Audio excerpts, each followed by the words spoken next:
Hello students, welcome my YouTube channel. बेटा एक बार फिर से आ गए हम आपके लिए यूपी टीजीटी पीजीटी एग्जाम के लिए हिंदी गद्य साहित्य में उपन्यास से संबंधित आखिरी क्लास लेकर अब हम समाप्ति की तरफ है बेटा। इसके बाद आपकी 2-3 विधाएं और रहती हैं और उसके बाद बस आपका पूरा हिंदी साहित्य के इतिहास के प्रीवियस ईयर प्रश्न हम आपको पढ़ा चुके होंगे। जिन बच्चों ने हमें नया न्यू सब्सक्राइब करा है वो हमारी चैनल पर जाके पूरा सीक्वेंस से वीडियो देख सकते हैं। तो चलिए बेटा वीडियो प्रारंभ करते हैं।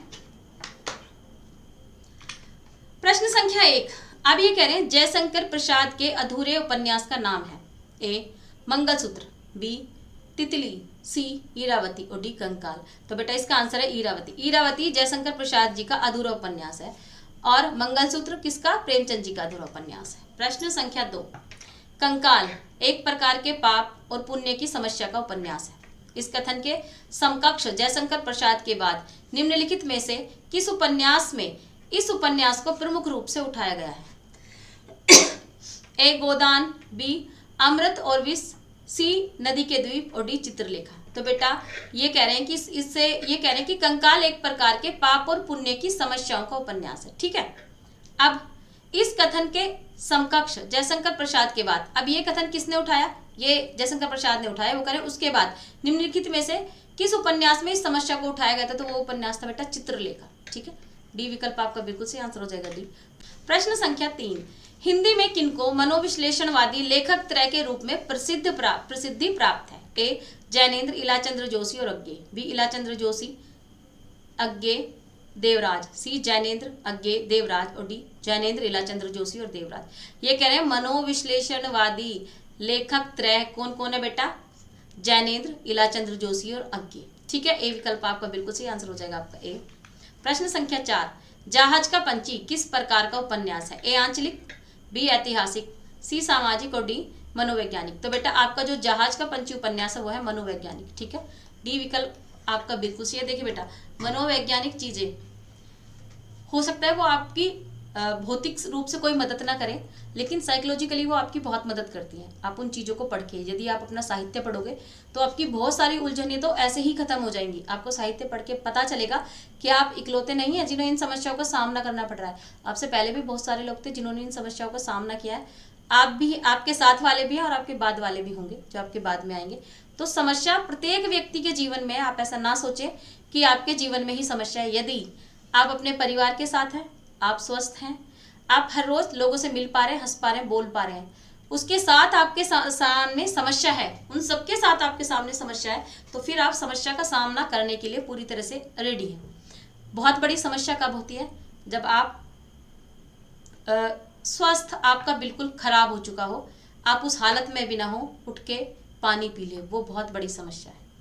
दूसरी समस्या कब है? जब आप नशे का शिकार हो जाए, आपको किसी भी चीज़ का नशा करने की आदत हो रही है, आप छोड़ नहीं पा रहे हैं, ये बहुत बड़ी समस्या है। तीसरा, आपने खुद अपने चरित्र का हनन कर लिया है। ऐसा नहीं किसी ने आपके चरित्र का हनन किया तब आप चरित्रहीन नहीं होते हैं। आपने खुद अपनी गंदी आदतों से, लोगों से सीख के, कहीं से भी सीख के अपनी मानसिकता को खराब कर लिया है, आपने खुद अपने चरित्र का हनन कर लिया है, अपनी चीज़ों को, अपनी क्वालिटी को घटा लिया है, तो समस्या है। इसके अलावा कोई समस्या नहीं है। इसके अलावा जितनी समस्या है, बाकी सब समस्याओं के समाधान होते हैं और जीवन भर सबको समस्याओं का सामना करना पड़ता है। आपका नंबर नहीं आ रहा है, ये कोई समस्या नहीं है। आपका नंबर आज नहीं, इस बार आ जाएगा। पिछली बार नहीं आया तो इस बार मेहनत करने से पक्का आ जाएगा।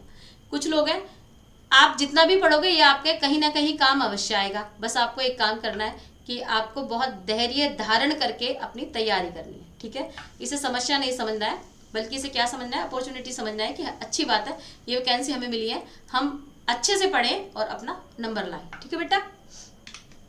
प्रश्न संख्या 5, हमेशा से जो राइटर होते हैं, जो टीचर्स होते हैं, आपको मोटिवेट करते रहते हैं, तो व्यक्ति को मनोवैज्ञानिक ट्रीटमेंट मिलना भी बेटा बहुत जरूरी होता है। सन्यासी किसकी कृति है? ए यशपाल की, बी नागार्जुन की, सी निराला की और डी इलाचंद्र जोशी की। तो बेटा जो आपकी सन्यासी है किसकी? इलाचंद्र जोशी। डी विकल्प आपका बिल्कुल सही आंसर हो जाएगा, डी। प्रश्न संख्या 6, गुलाम मंडी उपन्यास की लेखिका है? ए मैत्री पुष्पा, बी मृदुला गर्ग, सी महुआ माझी और डी निर्मला भुराड़िया। तो बेटा गुलाम मंडी की लेखिका कौन है? निर्मला भुराड़िया। डी विकल्प आपका बिल्कुल सही है। प्रश्न संख्या 7, गुलाम मंडी उपन्यास की लेखिका है? ए मैत्री पुष्पा, बी मृदुला गर्ग, सी महुआ माझी और डी निर्मला भुराड़िया। तो आंसर क्या है बेटा? निर्मला भुराड़िया।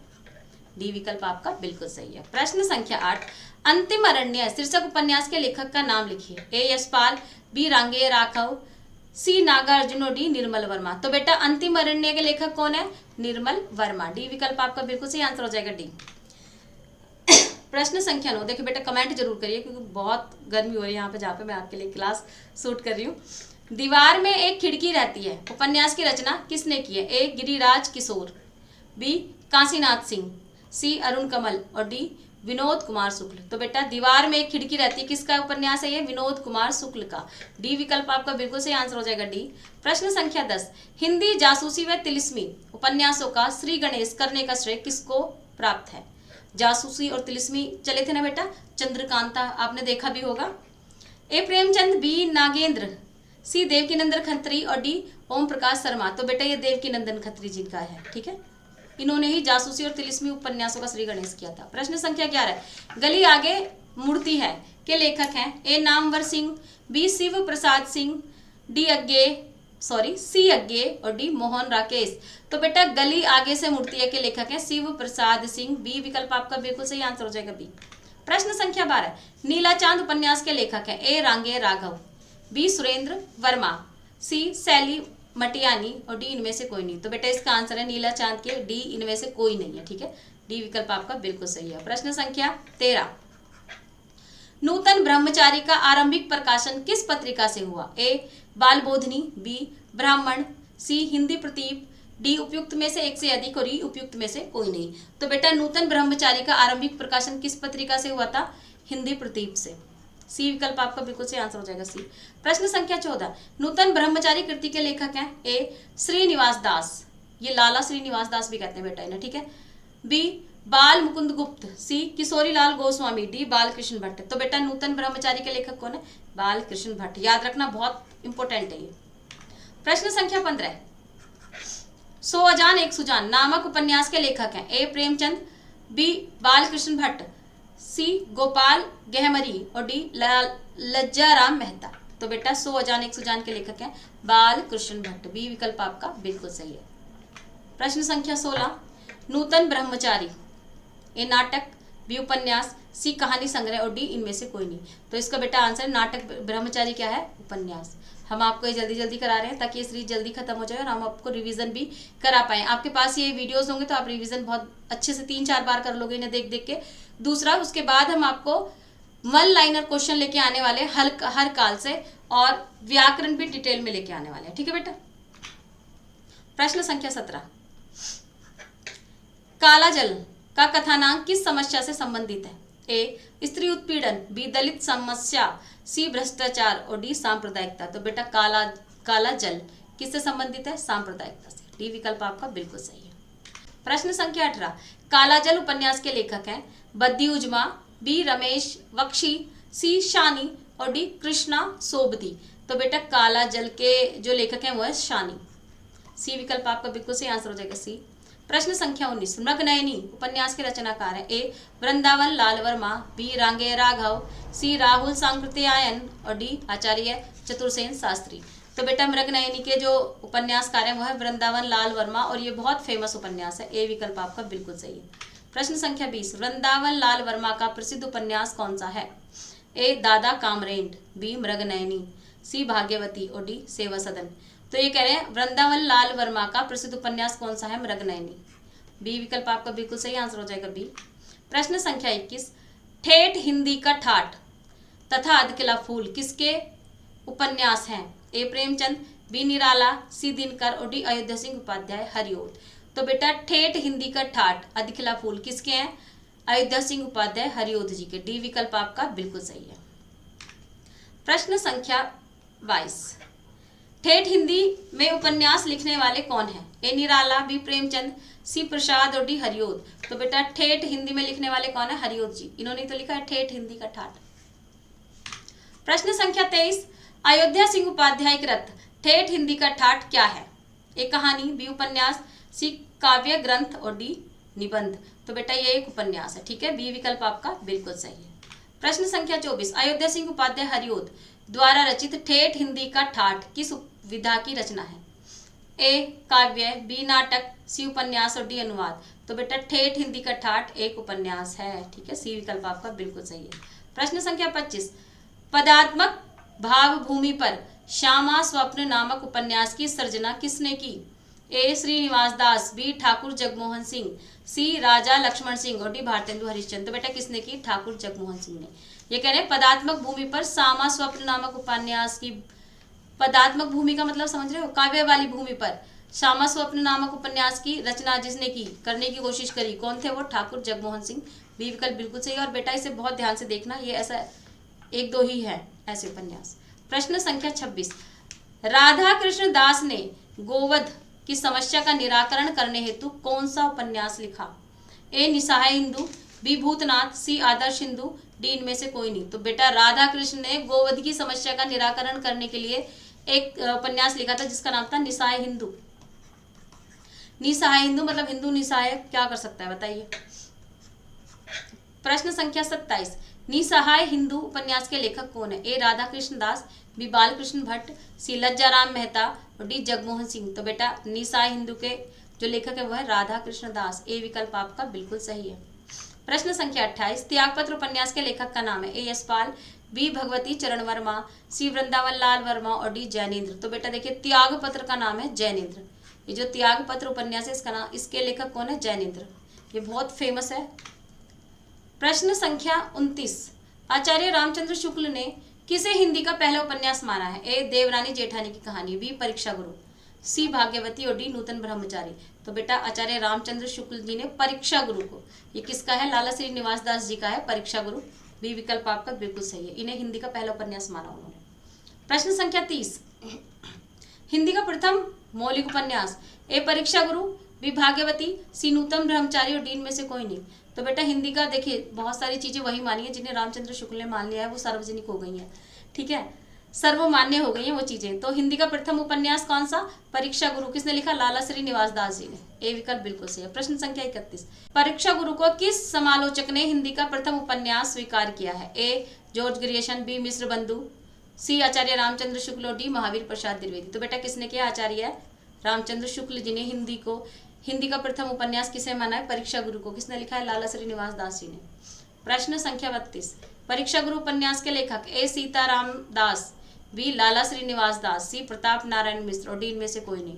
तो परीक्षा गुरु के लेखक कौन है बेटा? लाला श्रीनिवास दास। इसलिए मैं आपको पहले नहीं बताती, बता देती तो आगे वही प्रश्न आ जाता है। प्रश्न संख्या 33, परीक्षा गुरु उपन्यास का प्रथम प्रकाशन कब हुआ था? ए 1877, बी 1882, सी 1890 और डी 1893। तो बेटा परीक्षा गुरु उपन्यास का प्रथम प्रकाशन 1882 में आया था। बी विकल्प आपका बिल्कुल सही है। प्रश्न संख्या 34, परीक्षा गुरु उपन्यास का रचनाकाल माना जाता है? ए 1891, बी 1882, सी 1881 और डी 1877। तो बेटा परीक्षा गुरु उपन्यास का रचनाकाल माना जाता है 1882। बी विकल्प आपका बिल्कुल सही है। प्रश्न संख्या 35, देवकीनंदन खत्री जी के उपन्यास चंद्रकांता को हिंदी का प्रथम उपन्यास किसने माना? ए आचार्य रामचंद्र शुक्ल, बी आचार्य हजारी प्रसाद द्विवेदी, सी डॉक्टर नामवर सिंह और डी श्री कृष्ण लाल। तो बेटा देखिए देवकीनंदन खत्री के उपन्यास चंद्रकांता को हिंदी का प्रथम उपन्यास किसने माना? श्री कृष्ण लाल, डॉक्टर श्री कृष्ण लाल ने। डी विकल्प बिल्कुल सही है। प्रश्न संख्या 36, चंद्रकांता उपन्यास के संबंध में असत्य कथन को चिन्हित कीजिए। ए यह परीक्षा गुरु के बाद की कृति है, बी इसमें असाधारण कल्पना शक्ति निहित है, सी इसका प्रकाशन 1994 ईस्वी में हुआ था और डी इस उपन्यास में रहस्य को सुरक्षित रखने वाला कथा संगठन विद्यमान है। ये कह रहे हैं चंद्रकांता उपन्यास के संबंध में असत्य कथन कौन सा है उसे चिन्हित करना है। तो आंसर है सी, इसका प्रकाशन 1894 ईस्वी में हुआ था। सी विकल्प आपका बिल्कुल सही आंसर हो जाएगा सी। प्रश्न संख्या 37, बाबू देवकीनंदन खत्री का प्रसिद्ध उपन्यास है? ए चंद्रकांता, बी सम्राट अशोक, सी हल्दी घाटी और डी चंद्रिका। तो देवकीनंदन खत्री का प्रसिद्ध उपन्यास कौन सा है बेटा? चंद्रकांता। ए विकल्प बिल्कुल सही आंसर हो जाएगा ए। प्रश्न संख्या 38, अब ये कह रहे हैं देवकीनंदन खत्री के उपन्यासों के बारे में इनमें से कौन सा कथन सत्य है? ए ये जासूसी उपन्यास है, बी इन उपन्यासों में इतनी रोमांचकता है कि ये पाठकों को बांधने में समर्थ है, सी ये यथार्थ पर आधारित है और डी ये उच्च कोटि के साहित्यिक उपन्यास है। तो देखिए बेटा, ये कह रहे हैं कि देवकी नंदन खत्री के उपन्यासों में इनमें से कौन सा कथन सत्य है, तो बी। इन उपन्यासों में इतनी रोचकता होती है कि पाठकों को बांधने में सामर्थ्य होते हैं। हाँ बेटा, जब भी हम कोई कविता, कहानी या कुछ लिखते हैं या फिर हम अपनी नॉर्मली बात भी किसी से करते हैं, तो आपने देखा होगा जिसकी बात सुनने में बहुत अच्छी लगती है ना, तो उसी के पास बैठना आप पसंद करते हो। वैसे ही कहानी और उपन्यासों का भी होता है, जो चीज़ आपको उपन्यास जो अच्छा लगता है, तो इस उपन्यास में, इनके उपन्यास में इतना सामर्थ्य है कि जो पढ़ने वाला पाठक है ये उसे बांध कर बिठा सके, उसके अंदर जिज्ञासा पैदा कर सके कि इसे आगे और पढ़ना है, इसके आगे और क्या होगा, इसके आगे और क्या होगा। यथार्थ तो ये होते नहीं है, आपको पता है देवकी नंदन खत्री चंद्रकांता जैसे लिखते हैं, और ये उच्च कोटि के साहित्यिक उपन्यास हैं। मतलब साहित्यिक उच्च कोटि के तो हो सकते हैं, लेकिन पूरी तरह से साहित्य पर आधारित नहीं होते, क्योंकि इसमें कल्पना और का मिश्रण बहुत ही अधिक होता है। प्रश्न संख्या 39, हिंदी के उस उपन्यासकार का नाम बताइए जिसकी कृति को पढ़ने के लिए बहुत से लोगों ने हिंदी सीखी। ए रत्नाकर, बी बालकृष्ण भट्ट, सी देवकी नंदन खत्री और डी प्रेमचंद। तो देखिए बेटा, लोगों को भी ऐसी ही चीजें पसंद आती हैं। देवकी नंदन खत्री, सी विकल्प बिल्कुल सही है, लोगों ने इनके उपन्यास पढ़ने के लिए हिंदी सीखी। प्रश्न संख्या 40, निम्न में से कौन सी रचना विशंबर नाथ शर्मा कौशिक की नहीं है। ए माँ, बी भिखारिणी, सी चंद्रकांता और डी चित्रशाला। तो बेटा आपका आंसर है चंद्रकांता। ठीक है, कौशिक जी की नहीं है, चंद्रकांता नहीं है, आपको पता है किसकी है, कमेंट में मुझे बताएंगे। प्रश्न संख्या 41, हिंदी का प्रथम ऐतिहासिक उपन्यास है। ए झांसी की रानी, बी नूरजहां, सी हृदय हारिणी और डी सम्राट अशोक। तो बेटा इसका आंसर है हृदय हारिणी, सी विकल्प आपका बिल्कुल सही है, ये प्रथम ऐतिहासिक उपन्यास है। प्रश्न संख्या 42, झीनी झीनी बीनी चंदरिया अब किस उपन्यासकार की कृति है। ए राही मासूम रजा, बी अब्दुल बिस्मिल्ला, सी असगर वजाहत और डी मुद्रा राक्षस। तो देखिए बेटा, झीनी झीनी बीनी चंदरिया किस उपन्यासकार के, अब्दुल बिस्मिल्ला की, बी विकल्प आपका बिल्कुल सही है। प्रश्न संख्या 43, अब्दुल बिस्मिल्ला कृत झीनी झीनी बीनी चंदरिया में किसका चित्रण है। ए कबीर के जीवन काल का, बी भारत की सांप्रदायिक समस्या का, सी बुनकरों के जीवन संघर्ष का और डी इनमें से कोई नहीं। तो देखिए बेटा, अब्दुल बिस्मिल्ला कृत झीनी झीनी बीनी चंदरिया में किसका चित्रण है, तो ये सी विकल्प है बेटा, बुनकरों के जीवन का। जो बुनकर थे, जो बुनते थे चीजें, उनके जीवन से संबंधित संघर्ष का वर्णन इस उपन्यास में है, झीनी झीनी बीनी चंदरिया। ठीक है। प्रश्न संख्या 44, कुरु कुरु स्वाहा उपन्यास के लेखक इनमें से कौन है। ए उषा प्रियमवदा, बी धर्मवीर भारती, सी राही मासूम रजा और डी मनोहर श्याम जोशी। तो बेटा कुरु कुरु स्वाहा के लेखक कौन है, मनोहर श्याम जोशी, डी विकल्प बिल्कुल सही है। प्रश्न संख्या 45, मनोहर श्याम जोशी का उपन्यास है। ए कसब, बी दिल्ली दूर है, सी मुझे चांद चाहिए और डी कितने पाकिस्तान। तो बेटा मनोहर श्याम जोशी का जो उपन्यास है वो है कसब, ए विकल्प आपका बिल्कुल सही आंसर हो जाएगा ए। प्रश्न संख्या 46, निम्नलिखित में से मनोहर श्याम जोशी का उपन्यास कौन सा है। ए हरिया हरक्यूलीज की हैरानी, बी उपसंहार, सी सुरंग में सुबह और डी नमामि ग्रामम। तो देखिए बेटा, ये कह रहे हैं मनोहर श्याम जोशी का उपन्यास है हरिया हरक्यूलिस की हैरानी, ये विकल्प आपका बिल्कुल सही आंसर हो जाएगा। देखिए हरिया हरक्यूलिस की हैरानी, अनुप्रास अलंकार। प्रश्न संख्या 47, पहला गिरमिटिया उपन्यास विशेषकर किस पर केंद्रित है। ए पंडित जवाहरलाल नेहरू, बी महात्मा गांधी, सी लाल बहादुर शास्त्री, डी विनोबा भावे। तो पहला गिरमिटिया उपन्यास जिस पर आधारित है वो है बेटा बी महात्मा गांधी, बी विकल्प आपका बिल्कुल सही है। प्रश्न संख्या 48, बाया का घोंसला उपन्यास के लेखक। बेटा ये बाया का घोंसला उपन्यास के लेखक हैं। ए धर्मवीर भारती, बी लक्ष्मी नारायण लाल, सी देवेंद्र सत्यार्थी और डी फणीश्वरनाथ रेणु। तो बेटा बाया का घोंसला उपन्यास के लेखक हैं लक्ष्मी नारायण लाल, बी विकल्प बिल्कुल सही आंसर हो जाएगा बी। प्रश्न संख्या 49, अब ये कह रहे हैं रूपा जीवा उपन्यास है। ए लक्ष्मी नारायण लाल का, बी लक्ष्मी नारायण शर्मा का, सी राजेंद्र यादव का और डी अमृतलाल नागर का। तो बेटा रूपा जीवा उपन्यास किसका है, लक्ष्मी नारायण लाल का, ए विकल्प आपका बिल्कुल सही है। प्रश्न संख्या 50, नटों के जीवन संघर्ष का उल्लेख किस उपन्यास में नहीं है। ए कब तक पुकारूं, बी शैलूष, सी झूला नट और डी सेवा सदन। तो बेटा नटों का जीवन संघर्ष किस में नहीं दिखाया गया है, सेवा सदन में। बाकी कब तक पुकारूं, झूला नट और सैलूस इनमें है, डी विकल्प आपका बिल्कुल सही आंसर हो जाएगा डी। ये हमारी उपन्यास की सीरीज आज खत्म हो गई है। इसके बाद हम रिपोर्टाज लेके आते हैं। ठीक है बेटा, अगर आपको हमारी वीडियो पसंद आई तो इसे लाइक करें, शेयर करें, हमारे चैनल को सब्सक्राइब करें। मिलते हैं अगली वीडियो में। नमस्कार।